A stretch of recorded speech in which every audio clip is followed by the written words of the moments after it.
네, 오늘도 계시록 14장 두 번째 연구 시간을 갖도록 하겠습니다. 계시록 14장.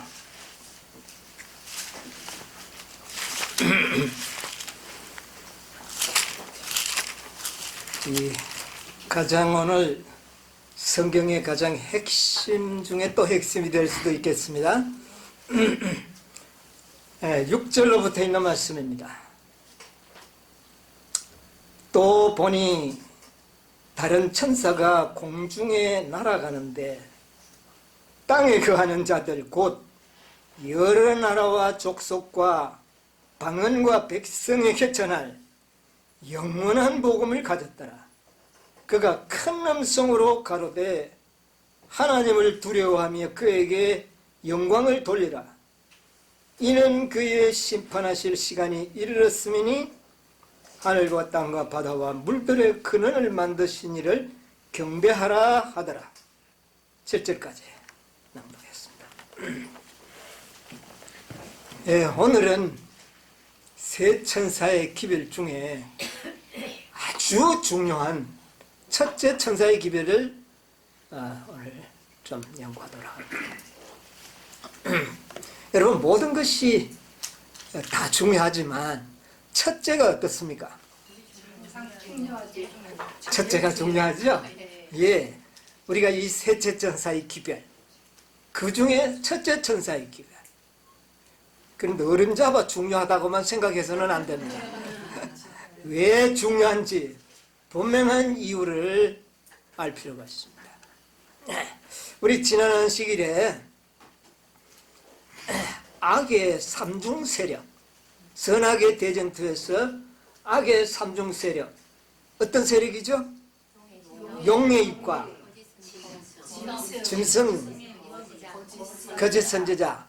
그러니까 이게 계시록 12장과 13장에 나오는 짐승들, 용, 또 복합전성, 그리고 땅에서 올라온 새끼양 같은 짐승, 이 세 짐승을 그렇게 표현하는데 이들이 삼중 세력입니다. 그런데 이들과 맞이해서 싸울 하나님의 십자가의 정병은 누굽니까? 이게 바로 계시록 14장에 시온산에 서 있는 이 14만 4천인의 모습을 보여주면서 이들이 이 악의 삼중 세력과 싸울 것에 대한 계시를 보여준 겁니다. 자, 그래서 이 14만 4천인들의 승리의 장면을 1절에서 보여주고 그 다음에 이들의 특징들을 이야기를 했죠. 14만 4천인의 특징 뭡니까? 여자로 더불어 더럽지 아주 그 그리스도에 대한 믿음의 정절이 확고한 자, 유혹은 반푼에치도 통하지 않는 아주 확고한 정절을 가진 믿음의 사람, 다시 말하면 예수의 믿음을 가진 자들. 그런 자들.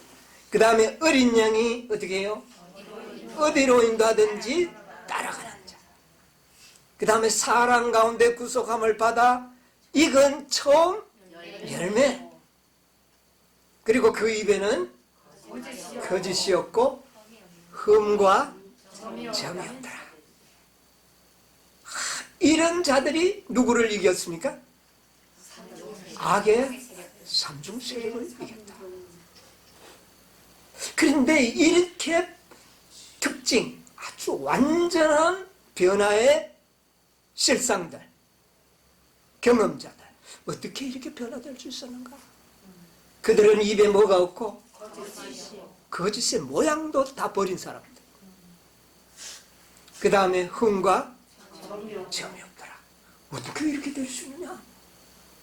그것이 바로 비결이 첫째, 둘째, 셋째 천사의 기별로 그렇게 됐다고 말입니다. 이 세 천사의 기별로 말미암아 이런 놀라운 사람들이 탄생하는 겁니다. 그런데 그 첫째 기별이 뭐냐? 첫째 천사의 기별이 가지고 있는 이 진리가 이런 사람들을 만들 수 있는 가장 근본 요인이 됐다 그 말입니다. 셋째 천사의 기별이 뭡니까? 영원한 뭐요? 복음을 가졌더라. 그런데 이 영원한 복음이라는 말이 성경 66권에 딱 여기 한 번만 나옵니다. 그냥 다른 곳에는 다 그냥 복음이에요. 그런데 여기에만 첫째 천사의 외치는 기별만을 가지고 영원한 복음이라 그렇게 이야기를 합니다. 오늘 복음과 영원한 복음의 차이가 뭐냐? 어떤 사람은 그럽니다. 복음은 영원하니까 영원한 복음이라 그러지. 이게 뭐 틀리는 말이 아닙니다. 많은 말씀입니다. 복음은 영원하니까. 그러나 그런 무의미한 의미를 가지고 첫째 천사가 외칠 때 영원한 복음을 가졌더라. 그렇게 의미심장하게 나타내지는 않았을 것이라는 것입니다. 그리고 실제로 보면 첫째 천사의 기별은 영원한 복음과 그 다음에는 두 번째는 그의 심판하실 시간이 이르렀으니 이 두 가지 기별입니다. 네. 영원한 복음과 심판의 시간, 시기, 때를 알리는 기별. 이것이 첫째 천사의 기별을 요약할 수 있는 두 가지의 주제입니다. 기억하시기 바랍니다. 자, 삼중 세력인데 삼중 세력 중에 가장 능력과 힘이 센 세력이 어느 세력입니까? 삼중 세력. 용, 복합짐승, 새끼양 같은 짐승, 그 중에 제일 힘이 센 권세 능력이 가장 어디가 제일 강합니까?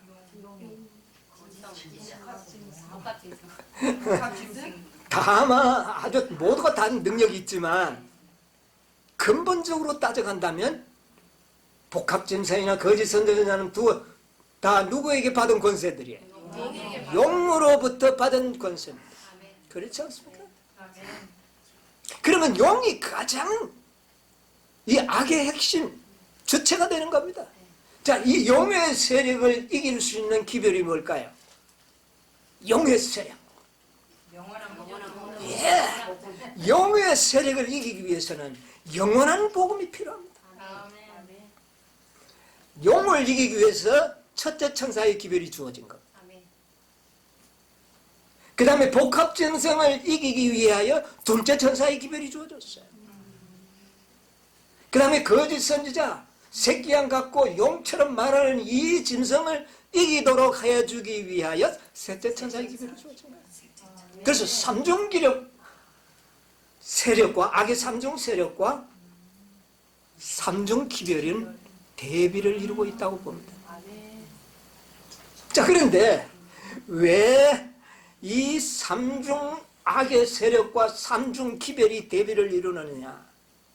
그리고 가장 강력한 용을 이길 수 있는 기별로서 영원한 복음이 주어졌다. 여러분, 사단을 이기려면 어떻게 해야 이기겠습니까? 여러분, 사단을 어떻게 하면 이기겠습니까? 왜 영원한 복음이 사단을 이길 수 있을까요? 아직까지 제가 말을 안 했기 때문에 여러분은 정확하게 대답을 하실 수 없을 겁니다. 자, 오늘 그것을 배우면서 알아보도록 하겠습니다. 복음과 영원한 복음의 차이점. 먼저 이것을 알아야 되지 않겠습니까? 복음은 무엇이고 영원한 복음은 무엇인가? 예, 이것을 오늘 좀 연구를 해야 되겠습니다. 자, 영원한 복음, 이 삼중 기별의 제일 첫 번째 기별입니다. 예. 자, 이 영원한 복음은 사단을 무력하게 만드는 기별입니다. 이 사단은 영원한 복음을 가진 자들한테 가서는 힘을 쓰지 못해요. 그 이유를 이제 우리가 오늘 연구하면서 이해하게 될 것입니다. 자, 먼저 서론적으로 대쟁투 453쪽에 있는 말씀을 한번 먼저 읽어보겠습니다. 453쪽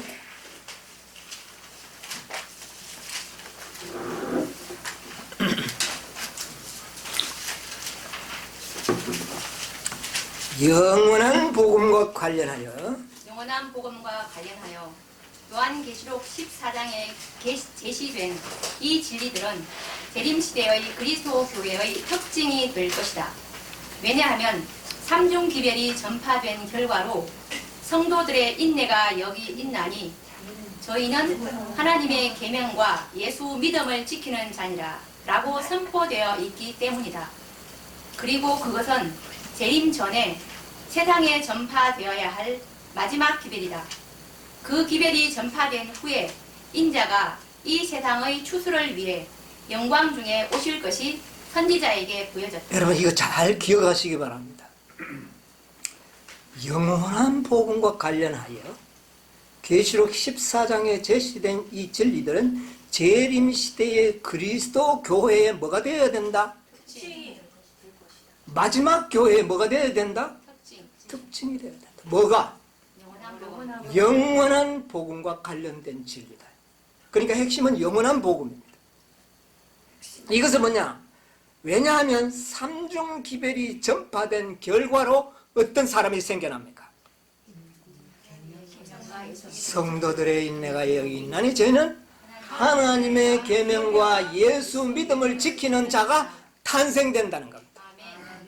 셋째 천사의 세 천사의 결론이 하나님의 계명과 예수의 믿음을 뭐요? 지키는 자가 탄생이 되는 겁니다. 이것이 무엇으로 이루어진다고요? 영원한 복음과 관련이 있다고 말입니다.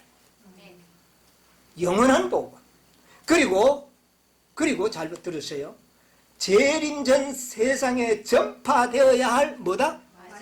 무슨 복음이? 일반 복음이 아닙니다.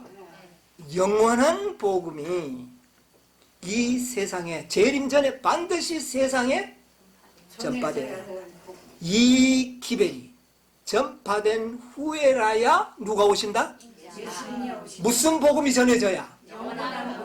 이제 이해가 분명하십니까? 영원한 복음이 전파되지 않으면 예수님은 오실 수 없다. 또 뿐만 아니라 하나님의 계명과 예수 믿음을 지키는 자가 탄생될 수도 없다. 그러므로 어떤 복음이 필요하다? 영원한 복음이 필요하다. 그 말이죠. 자, 그러면 영원한 복음을 알기 전에 복음은 뭐냐? 여러분 복음이 뭡니까? 복음은 많이 들었잖아요. 우리가.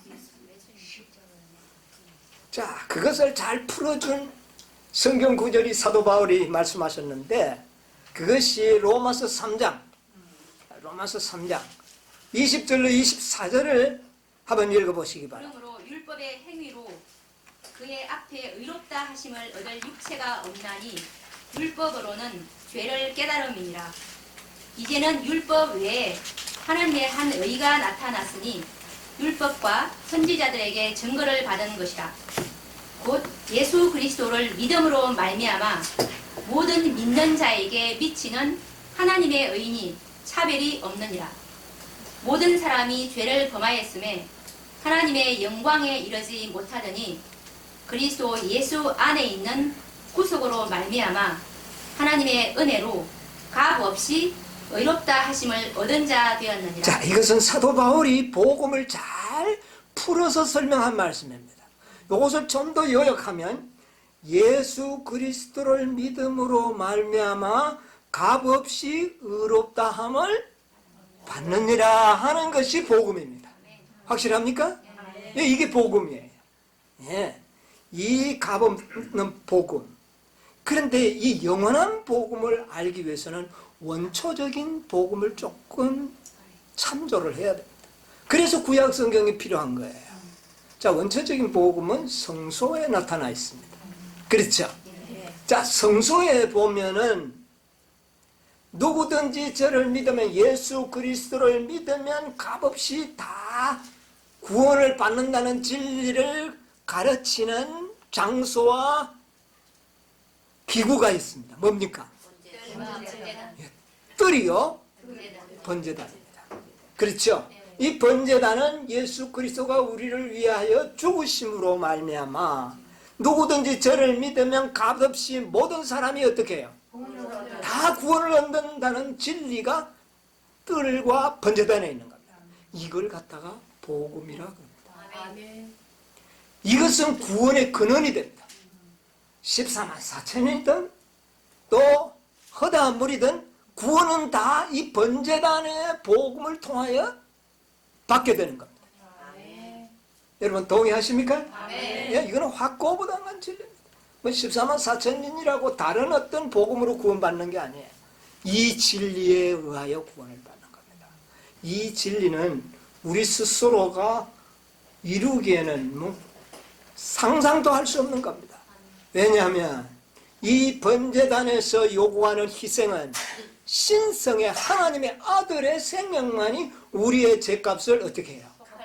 갚을 수 있기 때문에 이 번제단에서 하나님의 아들이신 그분이 오셔서 돌아가심으로 이제 우리가 믿음으로 말미암아 구원을 얻는데 무엇으로 왜 믿는데 왜 구원받는가요? 번제단에 뭐가 허락이 되어 있습니까? 죄의 용서가 들어가 있습니다. 예. 우리가 번제단에서 믿는 진리는 예수 그리스도를 믿음으로 말미암아 구원을 얻는 그 순간 우리의 모든 죄는 어떻게 됩니까? 다 용서받음으로 인해서 의롭다함을 받는 겁니다. 확실하죠?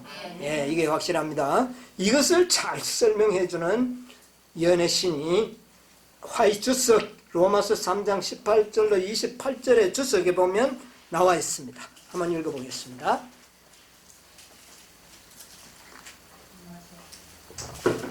거기에 보면 이것이 믿음으로 말미암는 의 하는 제목에서 3장 19절로 28절 19절로 28절 회개하는 죄인이 하나님 앞에 통회하고 그를 위한 하나님의 속죄를 깨닫고 이 속죄를 현세와 내세의 유일한 소망으로 받아들이면 그의 죄는 용서를 뭐를 받는다? 용서를 받는다. 예수 그리스도를 믿을 때 우리는 뭐를 받는다? 용서를 받는다. 그 다음에 말 이것이 믿음으로 말미암는 의다. 이게 복음이죠? 예, 계속 보겠습니다. 모든 믿는 사람은 그의 뜻과 하나님의 뜻을 온전히 일치하게 할 것이며 예, 시간이 없어서 오늘 다 못 읽겠는데 그 한 두 줄 밑에 가면 용서받음과 용서받음과 의롭다 하심은 하나요 같은 것이다. 뭐라고요? 용서받는다는 말과 의롭다함을 받는다는 말은 뭐요? 같은 것이다. 자, 용서받으면 죄가 있나요 없나요? 그러면 의롭죠. 죄와 의 사이의 중간 지점이 연옥 같은 지점이 없어요. 그러니까 죄가 없다면 그는 뭐예요? 의로운 것이다. 그러니까 이건 같은 거다. 예, 기억하시기 바랍니다. 그 다음에 좀 더 읽으세요. 믿음으로 그 신자는 죄와 반역의 자리를 떠나서 그리스도 예수의 충성스러운 신하의 자리로 나아가는데 이는 그가 착한 마음을 타고났기 때문이 아니라 그리스도가 그를 양자로 받으셨기 때문이다. 죄인이 죄 사함을 받는 것은 그의 보증인이시오 대속주께서 그의 죄를 지고 가셨기 때문이다. 예. 주께서 그의 하늘 아버지께 말씀드리기를 이 사람은 내 아이입니다.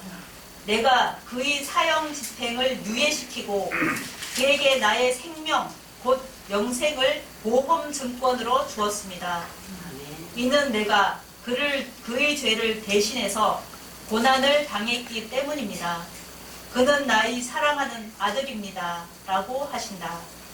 이렇게 용서를 받은 사람은 아름다운 그리스도의 의를 옷 입고 하나님 앞에 흠없이 서게 된다. 예, 거기까지 일단 읽겠습니다. 자, 용서받음과 의롭다 하심은 같은 거다. 이게 믿음으로 말미암는 복음입니다. 이게 복음이에요. 복음이고, 자, 이것을 갖다가 신학 용어로 칭의라고 이야기합니다. 칭의. 여러분, 칭의라는 말은 법적 용어입니다. 칭의, 불러주는 겁니다. 칭의. 예, 의롭다고 불러주는 건데, 이것이 왜 중요하냐면, 법적으로 우리 모두는 다 아담 안에서 뭐 돼버렸습니까? 죄인이 되어버렸어요. 죄인이 되고 다 죽어야 되는 겁니다. 그러므로 이 사람은 법적으로 이미 사망 선고를 받았기 때문에 법적으로 의롭다함을 받기 전까지는 아무리 선을 행해봐야 소용이 없다. 법적으로. 죄를 한 번도 안 지어도 소용이 없어요. 인간이 희망이 있나요? 전혀 희망이 없는 상태를 얘기합니다. 그런데 번제단의 진리를 믿음으로 우리는 뭐를 얻는다? 칭의를. 법적으로 의롭다함을 받는 겁니다. 여러분, 우리가 법적으로 의롭다함을 받기 전에는 다른 어떤 것도 무익한 겁니다. 이걸 알아야 돼요. 그런데 법적으로 의롭다함을 받으면 이거는 땅 짚고 헤엄치는 겁니다. 법적으로 의롭다함을 받았기 때문에. 자, 여기에 보면 양자로 법적으로 받았다 그랬어요. 여러분, 양자는 실제는 아니잖아요. 실제 아들이 아니에요. 그런데 부모의 유산을 다 어떻게 해요? 상속받을 수 있는 자격과 권세를 가지게 됩니다. 이게 자녀의 권세예요. 자, 이거 대단히 중요한 거죠. 자, 그러나 실제적은 아니에요. 이 말은 뭐냐? 의롭다함을 받았으나 아직도 우리 생애가 의로운 것은 아니다는 겁니다. 완전한 의로움이 없고 우리 생활 자체는 흠과 점투성이에요. 그런데 무슨 옷을 입습니까? 여기 보니까 그리스도의 의를 옷 입고 하나님 앞에는 흠없이 서는 거예요. 칭의는 하나님 앞에, 나는 실제는 아니에요. 그러나 하나님 앞에 뭐로 선다? 흠이 없는 자로 선다. 오늘날 많은 그리스도인들이, 어떤 사람들은 성경을 조금 연구한 사람들이, 많이 연구하지 않고 조금 연구한 사람들은, 자, 믿음으로 우리 다 흠없는 자가 되었기 때문에 완전한 자라고 이야기. 말은 맞는데 50%밖에 맞지 않아요. 완전한 자는 법적으로는 완전한 자예요. 자, 이런 자들은, 법적으로만 완전한 자들은 사단의 참수가 있어요. 사단이 뭐라 그러냐? 하나님, 그래도 저 아직까지 하늘에 살기는 저 부족한 사람입니다, 저거. 그래서 참수가 있다는 거예요. 모세를 일으켜서 하늘날 데려가려 하니까 사단이 뭐라 그랬어요? 내 백성 왜 데려갑니까? 모세만큼 훌륭하게 살아간 사람이 어디 있어요? 그러면 사단이 참수한다는 거죠. 그래서 복음에는 완전한 의로 구원은 받지만 사단의 참소는 피할 수 없다. 뭐 참소에 하든 말든 뭐 나야 구원받으면 되겠지만은 누구는 참소를 받습니까? 하나님은 참소를 받습니다. 하나님, 이거는 공의롭지가 않습니다. 어째 의롭지 않는 자를 의롭다 해가지고 데려갑니까? 이겁니다. 그렇기 때문에 하나님께서는 칭의를 받은 자가 실제적으로 의로운 경험을 하는 일이 필요하게 되었다가 말입니다. 무슨 말인지 이해하십니까? 네, 이것까지는 우리가 이해할 필요가 있습니다. 자, 어쨌든 허다한 무리들도 다 완전한 의로, 흠이 없는 의로 구원을 받습니다. 왜? 믿음으로 말미암아 누구의 의를 받았기 때문에. 나의 의가 아니잖아요. 그의 의를 받았기 때문에 그분은 완전합니다. 그래서 그 의로 내가 뭘 받는다고요? 구원을 받는다는 겁니다. 자, 이제 그 조금 밑에 가면 자, 그 밑에 있는 말씀 아까 읽다가 계속 읽었어요. 그 죄인이 잘못을 저지를 수도 있겠지만 긍휼을 잊지 못한 채 쫓겨나는 일은 없다.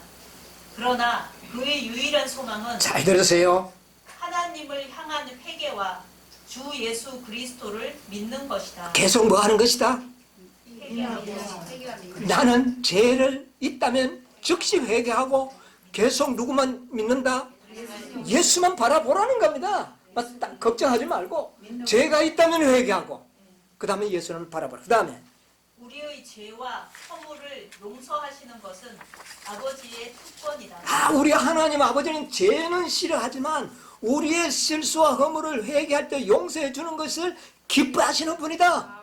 이거 기억하시기 바랍니다. 그 다음에 이는 그리스도께서 우리의 죄를 담당하시고 우리의 형 집행을 유예시키시고 그분 자신의 의를 우리에게 입히셨기 때문이다. 예, 그분의 의를 입혔기 때문에 예. 그의 희생은 공의가 요구하시는 바를 온전히 충족시키셨다. 예수 그리스도의 의는 공의를 어떻게 했다? 아주 충분하게 충족시켰다. 그래서 예수 그리스도를 우리가 바라보는 한 우리는 흠없이 아버지 앞에 어떻게 해요? 설 수 있다. 그러나 사단은 우리는 참수 못하지만 하나님은 참수합니다. 왜 데려가시느냐 이거지. 자, 보겠습니다. 이게 복음입니다. 여러분 복음을 아시겠습니까? 그러면 영원한 복음은 뭐냐? 영원한 복음은 번제단의 복음이라면 영원한 복음은 지성소의 속죄소의 복음입니다. 속죄소와 번제단은 같은 성격이에요. 둘 다 정결케 하는 겁니다. 번제단도 우리의 죄를 용서해서 정결케 하고 저 지성소에 있는 속죄소도 우리의 죄를 정결케 하는 겁니다. 그런데 번제단에는 용서만 이루어졌지만 지성소에 있는 속죄소 위에서는 염소의 피를 뿌리는 그 순간 도말이 이루어집니다. 똑같은 정결입니다. 도말이 이루어지면 그것은 영원한 의가 되는 겁니다. 영원한 의. 이해하시겠어요? 자, 영원한 의가 이루어지기 위해서는 영원한 복음이 필요하다. 그래서 첫째 천사의 기별 가운데는 첫째와 둘째와 셋째는 따로 떨어져 있지 않고 동시에 날아가는 천사들이에요. 예. 그래서 이 첫째 천사의 기별은 영원한 복음으로서 이 영원한 복음은 다시 말하면 셋째 천사의 복음이에요. 넷째 천사의 복음도 되고 다섯째도 복음이 될 수 있어요. 왜? 복음은 하나니까요. 자, 이 영원한 복음에는 영원한 의가 나타나는 겁니다.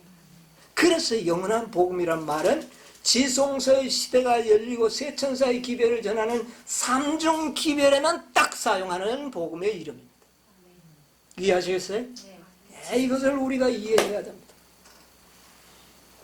자, 이 계시록 14장 6절과 7절은 다니엘서 8장 14절과 서로 이해를 같이 하는 말씀입니다. 다니엘서 8장 14절에는 뭐라고 그랬습니까? 성소가 정결하게 되린 2300주야까지니 그때에 성소가 정결함을 입으리라. 성소가 정결하게 된다는 말의 의미는 대속죄일날 대제사장이 염소의 피를 속죄소 위에 뿌릴 때에 성소가 뭐가 되는 겁니까? 정결하게 되는 겁니다.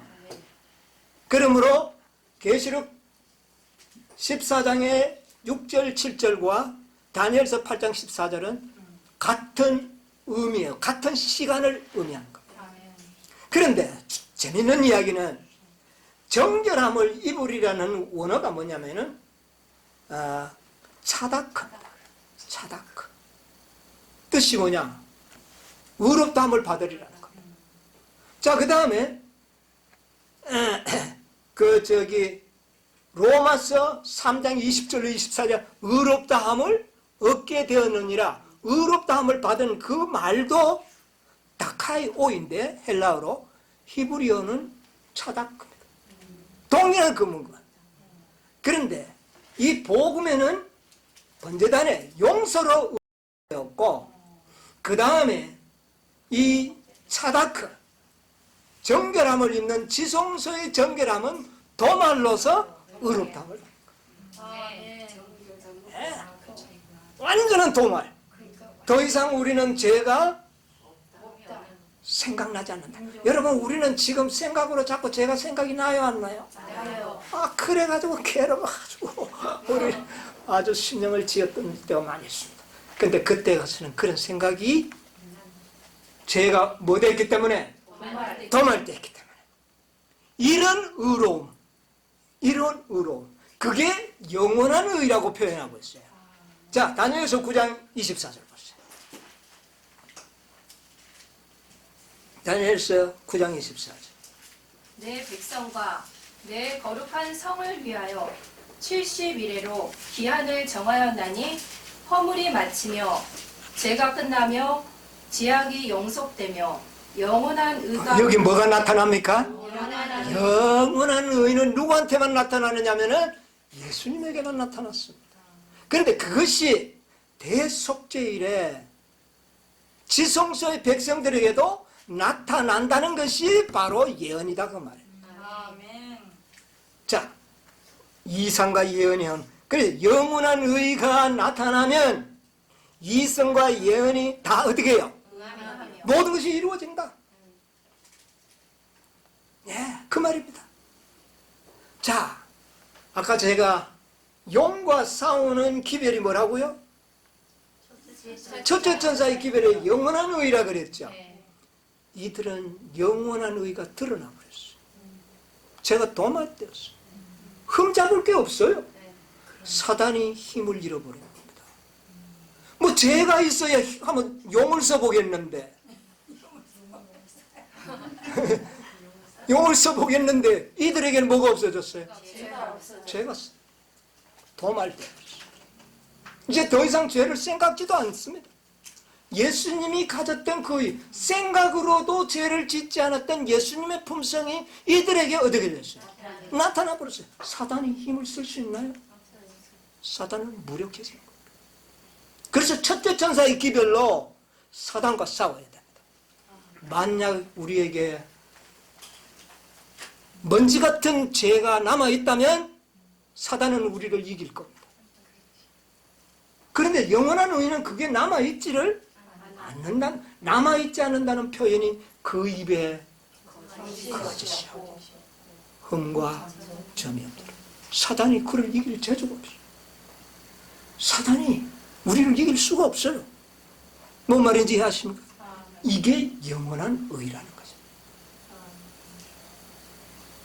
분명한 복음과 영원한 복음의 차이점을 이해하시겠죠? 분명히 이해하시기 바랍니다. 복음은 동일한 겁니다. 예수 그리스도에. 그러나 구별은 있다는 말입니다. 차이는 있다는 겁니다. 이것을 이해하는 것이 중요한 거죠. 자, 그래서 시편 119편 142절 한번 보세요.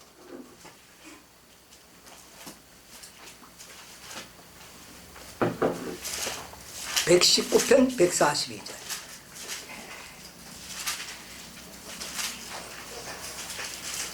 주의 의는 영원한 의요. 주의 의는, 하나님의 의는 뭐다? 하나님의 의는 영원한 의다. 그런데 이 하나님의 의가 누구에게 나타나 버립니까? 인성으로 오셨던 예수님에게 나타났고, 제일 먼저. 두 번째는 그의 다른 열매들 14만 4천인들에게 영원한 의가 나타납니다.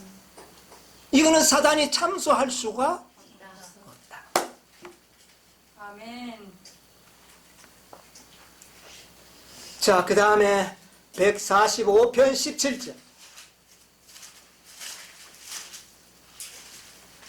여호와께서는 그 모든 행위에 의로우시며 그 모든 행사에 은혜로우시도다. 하나님의 모든 행위는 다 의롭다. 이거는 영원한 의입니다.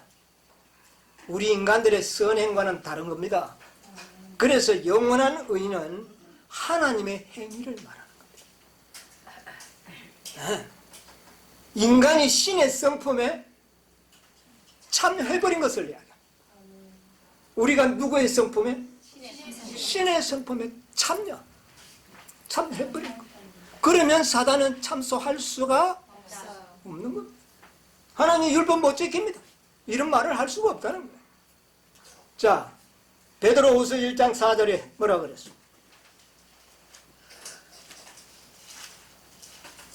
이로써 그 보배롭고 지극히 큰 약속을 우리에게 주사 이 약속으로 말미암아 너희로 정욕을 인하여 세상에서 썩어질 것을 피하여 신의 성품에 참여하는 자가 되게 뭐에 참여하는 자가? 신의 신의 성품에 참여하는 자가 되게 하려 하셨으니.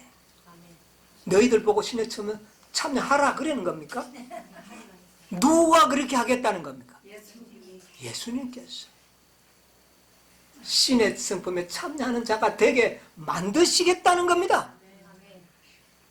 그게 대제사장의 뭡니까? 사명이다 그 말이에요.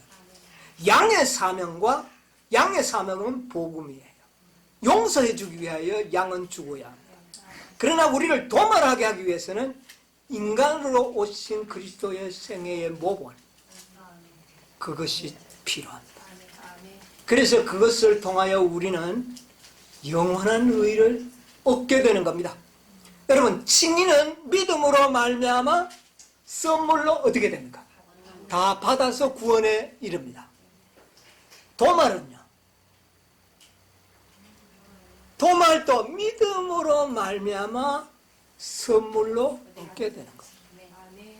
그리스도가 그렇게 하는 것을 믿음으로 우리는 바라보고 그의 성품을 우리에게 주시겠다는 거죠. 자, 이제 요약을 해보겠습니다. 칭의란 법적인 용어고 용서에 의하여 모든 사람이 얻을 수 있는 구원입니다. 이 칭의를 통하여 구원은 모두가 다 얻을 수 있습니다. 그러나 영원한 의는 실제적으로 신의 성품에 참여하는 자들을 의미합니다. 참여할 때 그게 영원한 뭐예요? 의라는 겁니다. 그것은 곧 영원한 복음에서 나오는 것입니다. 완전한 진리를 말하죠. 예. 자, 그래서 이것은 법적일 뿐만 아니라 법적으로도 보장받지만은 실제적으로도 그렇게 된다는 겁니다. 경험으로 이루어지는 완전한 품성. 자, 그래서 칭의를 통하여서는 구원은 완성시킬 수가 있어요. 구원은 얻을 수가 있어요. 그러나 영원한 의와 영원한 복음이 아니면 그 속의 경륜을 완성시킬 수는 없다. 그러니까 첫째 천사가 중요한. 예, 이 복음이 전해져, 아까 이야기했잖아요. 대전투에 뭐라 그랬어요? 이 복음이 전파된 후에라야 인자는 오실 수가 있다. 완성이 안 되는 겁니다. 왜 완성이 안 되느냐? 완전한 의로운 백성들이 나타나기 전까지는 사단은 하나님을 참소합니다.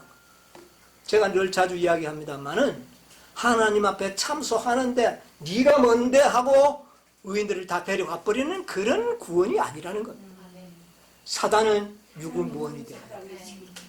하나님의 의로움을 입으로 시인하도록 만드는 겁니다. 그것이 뭐가 나타날 때? 영원한 의가 나타날 때. 다시 말하면 영원한 복음이 전해져야지만 영원한 의가 나타나는 겁니다. 그것이 바로 세 천사의 기별 중에 첫째 천사가 외치는 기별이다. 그러니까 자, 이제 분명히 우리가 이해하셨죠? 네, 용서와 도말을 잘 기억하시고 우리가 역사적으로 복음에 증가되는 빛을 보더라도 그렇습니다. 자, 우리가 16세기에 마틴 루터가 종교 개혁을 일으킬 때 전하는 복음은 어디의 복음입니까? 뜰의 번제단의 복음입니다. 이게 오리지널 복음입니다. 일반적인 복음이에요. 이 복음은 가장 큰 재단입니다. 성서 기구 중에 가장 큰 거예요. 가장 큰 진리라는 겁니다. 자, 그 다음에 18세기의 웨슬리가 우리가 구원받지만 성화되어야 한다. 이게 무슨 진리입니까? 성화의 성소 첫째 칸에 성화의 집. 자, 그 다음에 19세기에 들어와서 첫째, 둘째, 셋째 천사의 기별이 전해졌는데 이들이 전하는 복음이 뭡니까? 영원한 복음. 그래서 거기에서 지성소의 진리인 영원한 의가 나타나는 겁니다. 그래야만이 구속 사업이 완성되었습니다. 그런데 오늘날 전하는 많은 교회들이, 이 땅에 전하는 모든 교회가 전하는 기별이 영원한 복음이 아닌 일반적인 복음을 전하거나 조금 표준이 높다면 성화의 복음을 전하는 교회라는 것을 여러분은 보게 될 것입니다. 여러분 한번 판단해 보십시오. 오늘날 이 지상에서 공인된 교회가 영원한 복음을 전하는 교회가 있는가? 완전한 품성, 흠과 점이 없는 품성, 이런 품성에 우리는 도전해야 된다는 것을 전하는 교단이 있느냐고 말이에요. 다 뭐를 전합니까? 번제단의 진리, 믿음으로 말미암는 흠없는 진리. 많은 사람들 그럼 목사님들도 그래요. 그 의는 흠이 없다고. 아까도 이야기했죠. 흠은 없어요. 그리스도에게 흠이 있습니까? 그 의로 구원받기 때문에 흠은 없지만 사단의 참소는 있다. 하나님께서는 참소를 받으면서 구속사업을 마치지 않고 영원한 복음과 영원한 의가 나타날 때에 사단을 유구무원으로 만들어버린다. 그러기 위하여 14만 4천년이 필요합니다. 14만 4천년의 필요성을 알고 있는 교회가 개인적으로는 아는 사람들이 들어있어요. 왜? 연애신을 보기 때문에. 그러나 교단적으로는 지금 현재는 찾기가 꽤 힘들 겁니다. 자, 이제 이런 것들을 생각하면서 이것이 바로 재림이 지체되고 있는 이유가 되고 있다. 이것을 알아야 돼요. 복음은 전해졌습니다. 자, 시대의 소망 633쪽, 633쪽, 634쪽에 있는 말씀입니다. 한번 읽어보겠습니다.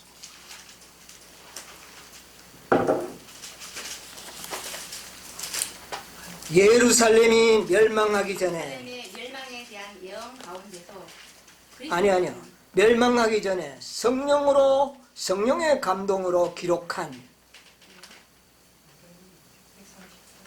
633쪽. 예루살렘이 멸망하기 전에 성령의 감동으로 기록한 바울의 기록에는 예루살렘이 멸망하기 전에 성령의 감동으로 기록한 바울의 기록에는 복음이 천하 만민에게 전파된 바라고. 자, 이미 뭐라 그랬습니까? 예루살렘이 뭐 하기 전에, 멸망하기 전에 복음은 천하 만민에게 전파됐다. 이해하십니까? 예, 자, 그 다음 계속 보세요. 그와 같이 인자가 오시기 전에 이제 영원한 복음이 여러 나라와 족속과 방언과 백성에게 전파되어야 한다. 자, 우리 선지자께서 복음과 영원한 복음을 구별했습니까? 안 했습니까? 같은 거지만 구별을 하셨어요. 복음은 이미 전해졌다. 그런데 뭐는 전해져야 된다? 영원한 복음이 전해져야 된다. 자, 계속 보세요. 하나님께서는 천하를 공의로 심판할 날을 작정하셨다. 그리스도께서는 그날이 언제 이르게 될는지 우리에게 알리신다. 그분은 온 세계가 다 회개할 것이라고 하지 않으시고 이 천국 복음이 모든 민족에게 증거되기 위하여, 전파되기가 아니죠? 증거되기 위하여. 예, 그 다음에 온 세상에 전파되리니 그제야 끝이 오리라고 말씀하셨다. 온 세상에 복음을 전함으로 우리 주의 강림을 촉진시키는 것은 우리에게 달려 있다. 우리는 하나님의 오시는 날을 바라볼 뿐만 아니라 그날을 재촉해야 한다. 만일 그리스도의 교회가 주께서 명하신 대로 맡겨진 사업을 이루었다면 온 세계는 벌써 경고를 받았을 것이며 우리 주 예수께서는 능력과 큰 영광으로 이 세상에 오셨을 예, 것이다. 거기까지 보겠습니다. 만일 교회가 구속의 경륜을 제대로 이해하고 깨닫고 영원한 복음을 전했더라면 이미 예수님은 어떻게 해요? 오셨을 것이다. 이제 모든 역사적으로 잘 보시기 바랍니다. 1844년에 오실 수가 있었다 그랬어요. 그들이 다 영원한 복음을 뭐 해버렸더라면, 받아들였더라면 그렇게 될 수 있었어요. 그러나 이 일은 이루어지지 않고 극소수의 무리들이 받아들인 겁니다. 극소수의 무리들이 영원한 복음을 받아들였는데 그 무리들에 의하여 마지막 교회가 세워졌는데 이 적은 무리들이 얼마 가지 않아서 많은 사람들이 동조하고 그 다음에는 영원한 복음을 잊어버렸어요. 그래서 화이트는 이런 말씀하십니다. 많은 사람들은 믿음으로 말미암는 의의 기별을 잃어버렸다. 무슨 천사의 기별을 믿노러 가는 자들, 셋째 천사의 기별을 믿노러 가는 자들이 믿음으로 말미암는 의를 잃어버렸다. 복음을 잃어버린 게 아니고 영원한 복음을 잊어버린 것. 이해하시겠습니까? 네, 이런 것을 우리가 이해할 필요가 있습니다. 자, 그래서 이 영원한 복음은 일반적인 복음은 천하만민에게 이미 전파되었고 이제 인자가 오시기 전에 영원한 복음이 전해져야 구속 사업이 완성된다. 그런데 구속의 경륜을 연구 안 해요. 왜? 다 알고 있다고 생각해요. 대충은 다 알아요. 대충은 알아요. 이제 더 필요성을 안 느끼고 있을 뿐이에요. 자, 그 다음에 대쟁투 623쪽에 있는 말씀 또 보겠습니다.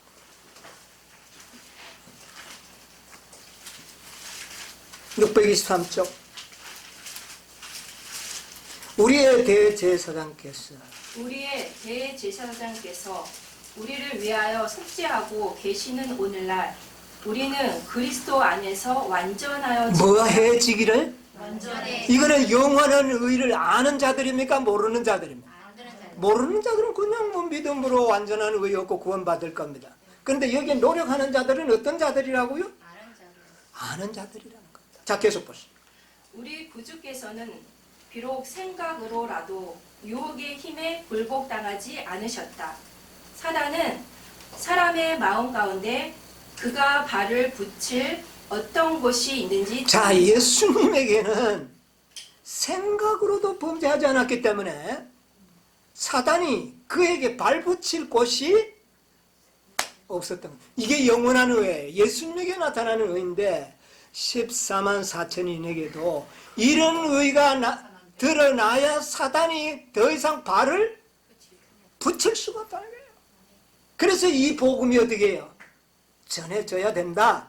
그러던 중 읽었어요. 그러던 중 어떤 죄된 욕망을 품게 되면 그것을 발판으로 삼아 유혹의 힘은 발휘한다. 사단이 그런다는 말입니다. 그러나 예수님께서는 이 세상 임금이 오겠음이라 그러나 저는 내게 관계할 것이 없으니 라고 친히 말씀하셨다. 사단은 하나님의 아들에게 승리를 얻을 수 있는 길을 전혀 발견할 수 없었다. 예수님께서는 당신의 아버지의 계명을 지키셨다. 그러므로 그분에게는 사단이 이용할 수 있는 죄가 전혀 없었다. 그것은 환난의 때에 서게 될 사람들에게 반드시 나타나야 할 환난의 날에 서게 될 사람들에게 반드시 나타나야 돼. 왜요? 그래야 사단을 이길 수 있는 거예요. 그래서 아까 제가 말씀드렸죠. 첫째 천사의 기별로 누구를 대적하라? 영을 대적해서 이기는 겁니다. 영원한 복음에 의하여 영원한 의를 준비한 자들은 사단을 싸워서 이길 수가 있다. 죄가 없으면 사단은 건드리지를 못합니다. 이런 복음이 전파되어야 한다 그 말입니다. 네, 중요하죠. 자, 그 다음에 대쟁투 425쪽에 있는 말씀을 보겠습니다. 425쪽 말라기 3장 2절 3절을 기록한 다음에 하늘 성소에서 그리스도의 중보 사업이 하늘 성소에서 그리스도의 중보 사업이 그치게 될 때 세상에 살아있는 사람들은 거룩하신 하나님 앞에서 중보자 없이 서게 될 것이다. 그들의 옷은 흠이 없어야 하며 그들의 품성은 핏뿌림을 통하여 죄에서 깨끗해졌어야 한다. 그들은 하나님의 은혜와 그들 자신의 꾸준한 노력으로 말미암아 악과의 투쟁에 승리자가 되어야 예, 한다. 그까지 좀 읽고 제가 좀 말씀드려요. 마지막 투쟁에 설 자들은 뭐가 없는 자가 될 것이다. 흠이 없고 중보자가 없이 서게 될 것이다. 왜 중보자가 이때는 다 거두어질까요? 사단의 참소를 피하기 위해서. 우리에게 계속 중보가 있다면 사단은 뭐라 그럴까요? 늘 뭐 중보해주고 도와주고 뭐 그래서 이긴 게 그게 뭐가 그게 완전한 겁니까? 참소하는 거예요. 그러므로 그리스도의 의를 다 준비시킨 예수님께서는 마지막 백성이 준비될 때 중보자 없이 그들을 사단에게 내어줘서 뭐 하도록 한다고요? 시험하도록 하는 거예요. 그것이 야곱의 환란. 시험하도록. 시험해 볼 겁니다. 시험해도 결코 죄를 짓지 않았기 때문에 사단은 할 말이 없다. 유분보리라. 우리 주님의, 우리 하나님의 구속의 경륜이 멋지죠? 예, 멋집니다. 그래서 우리는 악의 투정에서 승리자가 되는데 이렇게 하기 위해서는 우리들에게 뭐가 부단의 노력과 꾸준한 노력이 필요하다. 그럼 뭐 내가 하는 거네. 꾸준하게 노력해가 하는 거네. 이렇게 또 생각할 수 있는 겁니다. 그러면 우리의 노력과 선행은 뭐냐 도대체가? 에? 선물이라 그래놓고 말라고 노력하냐 뭐 얻어가 그거 가져가지. 자, 그것을 우리가 알아야 됩니다. 그래서 성경을 연구해야 되는 거예요.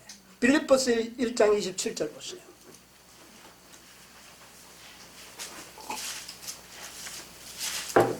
오직 너희는 그리스도 복음에 합당하게 생활하라. 이는 내가 너희를 가보나 떠나 있으나 너희가 일심으로 서서 한 뜻으로 복음의 신앙을 위하여 협력하는 것과 자, 사도 바울은 이렇게 고면합니다. 너희는 그리스도의 복음에 합당하게 뭐하라? 생활하라. 생활하라. 그리고 복음을 위하여 뭐하라? 협력하라.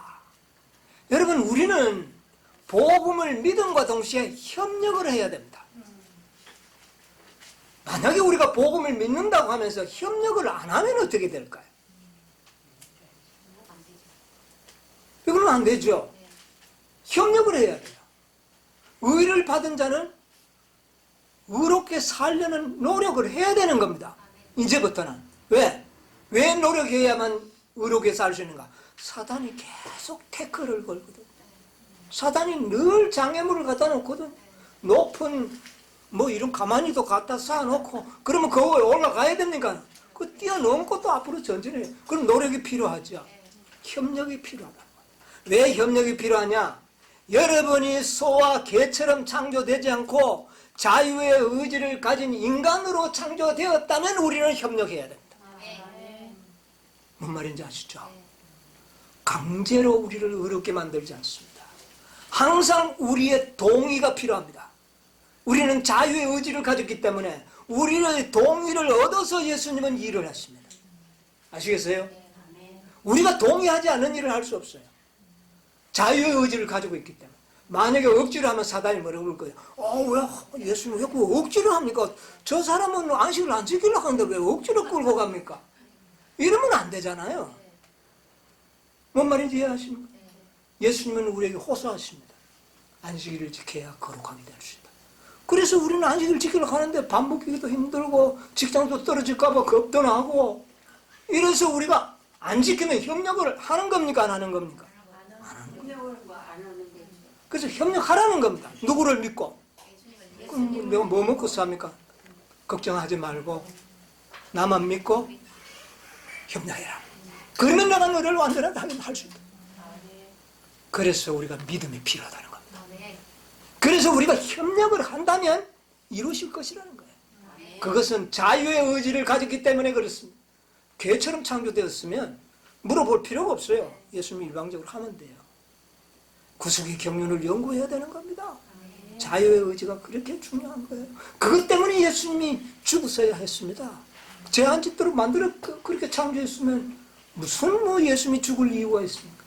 그래서 우리는 매 행위마다 우리의 동의를, 우리의 협력을 요구하신다는 거예요. 그래야 사단의 참소가 없는 겁니다. 아시겠어요? 협력하시기 바랍니다. 힘들더라도, 굉장히 희생이 감수되더라도 협력해야 돼요. 순종은 공로가 아니라 협력입니다. 복종은 협력입니다. 아시겠어요? 이걸 우리가 잘 이해할 필요가 있습니다. 부조와 선지자 278쪽을 읽어보겠습니다. 부조와 선지자 278쪽.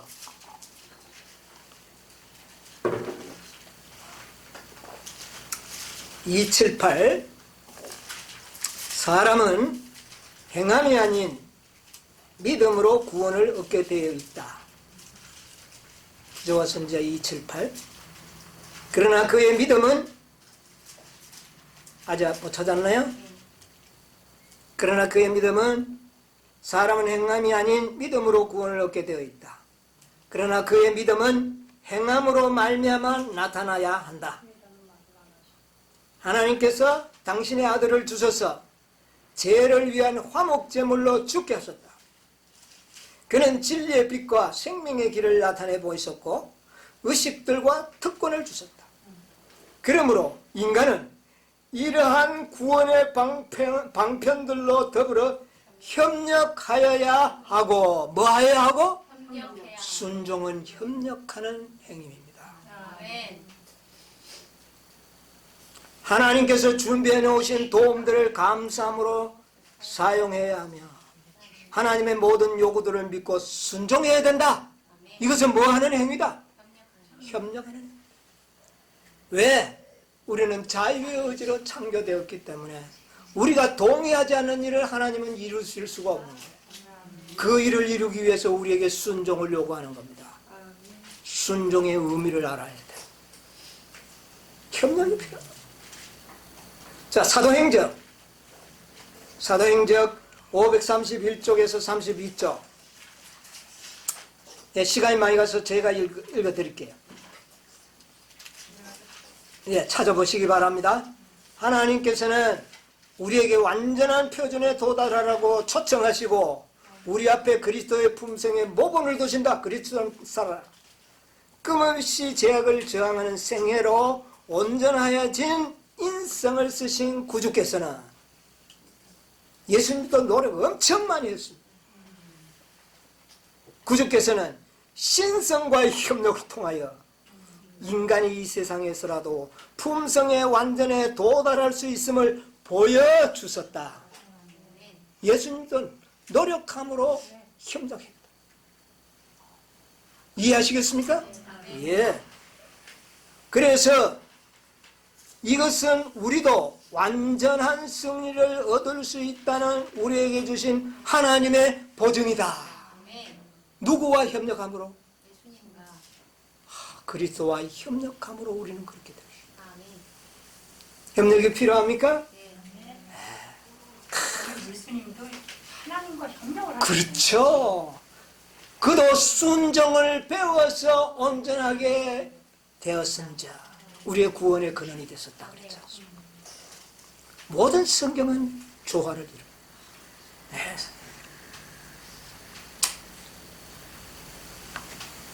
그래서 협력은 자유의 의지를 가진 인간들에게 필수 조건입니다. 우리의 동의와 협력 없이는 예수님은 아무것도 할 수가 없는 겁니다. 능력이 없어서가 아니라 하면 반칙이 된다는 거예요. 그렇게 하는 순간 사단은 그거는 반칙입니다. 구속의 경륜을 그래서 우리는 연구해야 할 필요가 있습니다. 자, 조금만 더 하고 마치겠습니다. 자, 아까 했던 7절 문제 좀 뚜껑을 열고 맞춰야 되겠습니다. 7절에 보니까 14장 7절에 그가 큰 음성을 가로되 하나님을 두려워하면서 왜 두려워하는가? 왜 영광을 동하는가? 그의 뭐가요? 심판하실 시간이 이르렀기 때문에 두려워할 일도 영광을 돌려야 할 일도 뭐가 왔다? 심판, 끝이 왔다고 말합니다. 심판의 끝이 왔다는 거예요. 종말이 왔다는 겁니다. 그러므로 종말이 오면 모든 것은 끝이 나지 않습니까? 더러운 자는 더럽고 의로운 자는 그대로 의롭고 거룩한 자는 그대로 거룩하고 끝이 나버리니까 두렵습니까? 안 두렵습니까? 내가 지금 이 순간에 영원한 의를 받아들였는가? 여러분, 영원한 의는 원하는 자마다 선물로 주시겠다. 누구든지 원하는 자에게 선물로 주신다. 주시겠다. 아멘. 무슨 품성을? 영원한 우리의 죄를 완전히 도말된 품성을 우리에게 뭐로 주시겠다? 선물로. 협력만 해라. 아멘. 너희들이라 이게 협력만 해라. 참 놀라운 진리. 자, 그런데 그 시간이 이제 심판이 끝나는 시간이 모든 것이 고정되어 버리는 시간이 이르렀으니 두려워하라는 겁니다. 첫째 천사의 기별입니다. 조사 심판의 기별임과 동시에 재림 심판의 기별입니다. 이것이 어느 한 개만이 아닙니다. 조사 심판과 재림 심판을 동시에 다 말하고 있는 겁니다. 같은 사건이에요. 조사 심판이 끝난과 동시에 뭐예요? 재림이에요. 이건 연결되는 심판입니다. 자, 실물교원 227쪽 8쪽 한번 보도록 하겠습니다. 실물교원 227쪽 8쪽.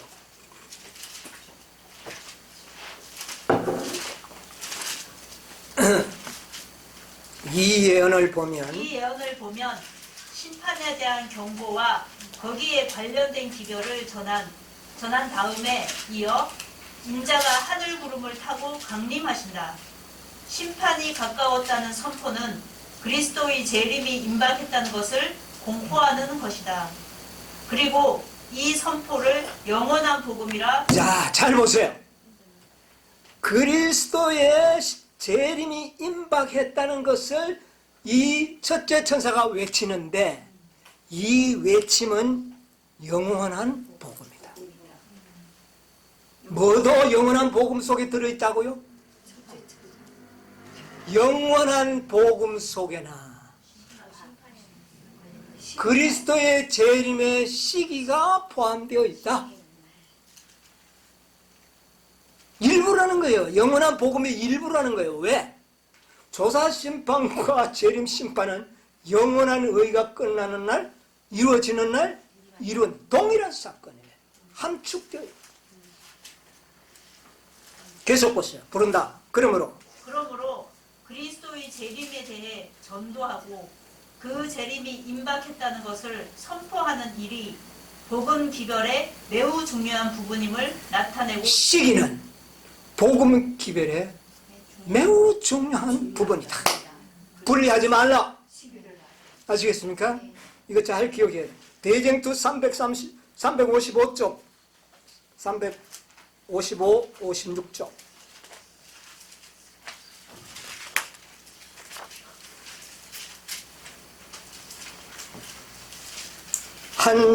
또 한 천사가 공중에 날며 큰 음성으로 경고하되 땅에 거하는 자들 곧 여러 한 천사가 공중에 날며 큰 음성으로 경고하되 땅에 거하는 자들 곧 여러 나라와 족속과 방언과 백성에게 전하는 것은 이 운동의 신속성과 세계적인 범위를 분명히 알려준다. 그 기별 자체는 그 운동이 일어날 시기에 대하여 빛을 비추어 준다. 그 기별은 영원한 복음의 일부분이며 그것은 심판의 시작을 알려준다. 자, 거기서 잠깐요. 이 기별 자체는 그 운동이 일어날 시기를 비추어 주지요. 그런데 그 시기의 기별은 영원한 복음의 뭐라고요? 읽어버린다. 여러분, 영원한 복음을 전하는데 재림의 시기가 전해지지 않으면 의미가 없는 거예요. 분명히 함께 전해져야 할 기도예요. 예. 그것은 심판의 시작을, 조사 심판이 시작되었고 조사 심판과 재림 심판은 연결되어 있는 거예요. 따로 떨어져 있는 게 아니에요. 그런데 문제는 조사 심판이 오래 가다가 보니까 이제 사람들이 온갖 생각을 하는데 사실은 이것이 오래 갈 이유가 없었다고 말이에요. 왜? 누가 안 받아들였기 때문에. 교회가 무슨 복음을? 영원한 복음을 받아들이죠. 조사 심판이 길어져. 자, 그 다음에 계속 좀 볼까요? 각 시대에 구원의 기별은 전파되어 왔다. 이게 일반적인 복음입니다. 예, 그 다음에 그러나 이 기별은 오직 말세에만 전해질 영원한 복음은 언제만 전해질 것이다? 말세에만 전해질 복음이다. 계속 보시죠. 말세에만 전해질 복음 기별의 일부분이다. 예, 영원한 복음의 일부, 예, 그 시기를 말하는 겁니다. 왜냐하면 심판의 때는 말세가 되어야 시작되기 때문이다. 예언은 심판의 때가 이르기까지 여러 가지 사건들이 계속적으로 일어날 것을 말하고 있다. 예, 재림 심판. 그러니까 영원한 의가 완전히 드러나기 전까지는, 이 일이 성취되기 전까지는 여러 가지 사건들은 계속 일어날 것이지만 재림은 있을 수가 없다. 자, 대쟁투 311쪽 12쪽에 있는 말씀 좀 보겠습니다.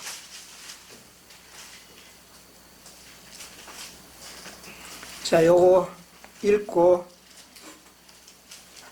이제 마치도록 할게요. 하나님의 날에 설 수 있는, 하나님의 날에 설 수 있는 백성들을 준비시키기 위해서는 하나의 큰 개혁이 이루어져야 할 것이었다. 당신의 백성이라고 공언하는 사람들 중 대부분이 영원한 것을 위해 준비하지 않고 있음을 보신 하나님께서는 당신의 자비로 그들을 혼수 상태에서 깨워 주님의 재림을 위해 준비하게 하시고자 경고의 기별을 보내실 예정이었다. 그 경고의 기별은 요한계시록 14장에 기록되어 있다. 거기에는 하늘의 천사들에 의해 전파되는 3중 기별이 기록되어 있다. 그리고 그 다음으로 즉시 인자가 와서 땅에 익은 곡식을 거두어들이는 사건이 전개되고 있다.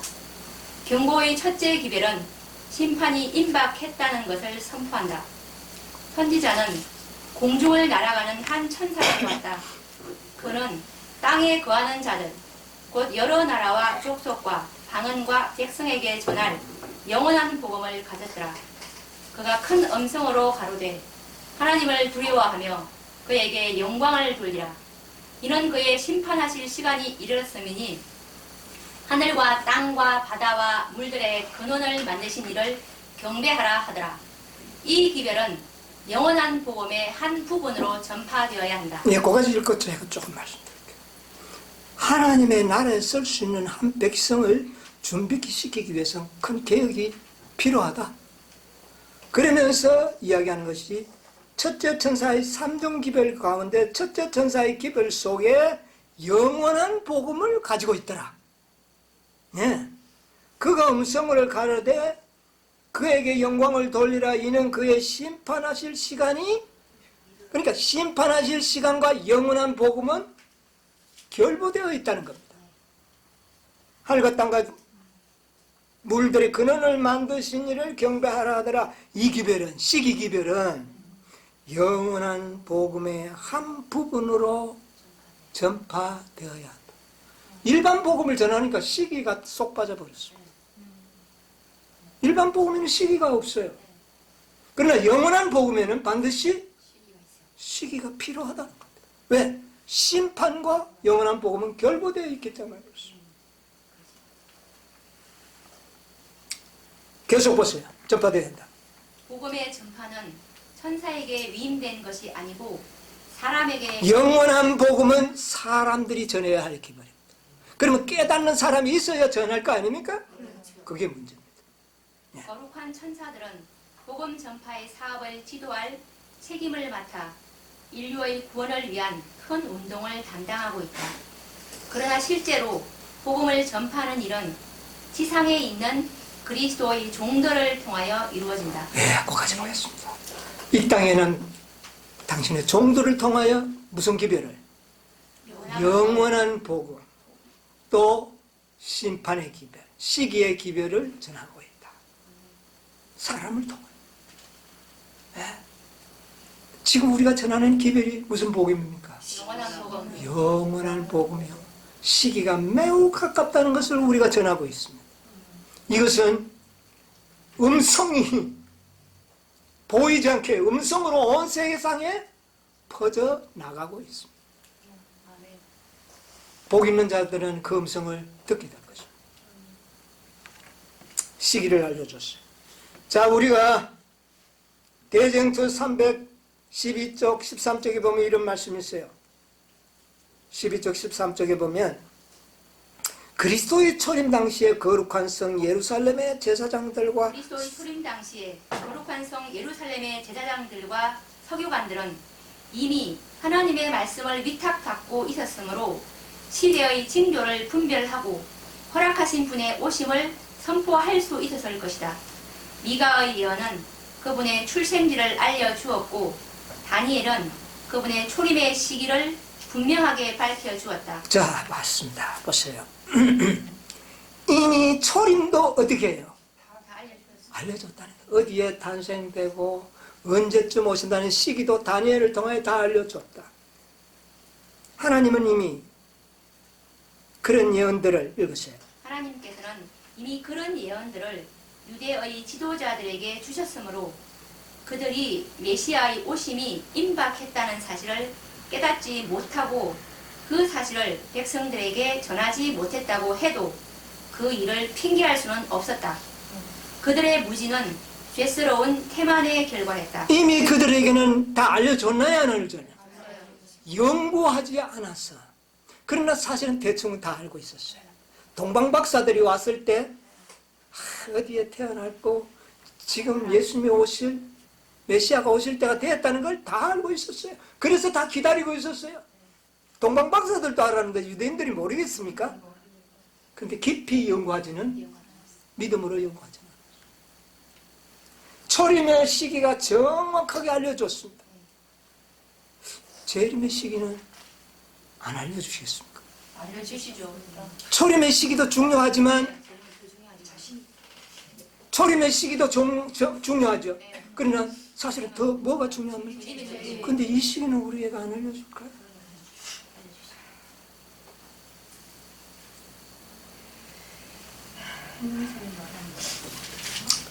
여러분, 말씀을 연구하시게 되기 바랍니다. 당신의 자녀들에게는 도적과 같이 오지 않으시겠다고 약속하셨어요. 모든 사람들에게는 도적같이, 그런데 하나님의 백성들이 자꾸 도적같이 온다고. 하나님의 백성들은 아니에요. 진실로 하나님의 백성들은 도적같이 오시지 않겠다. 깨닫게 될 것이라는 거예요.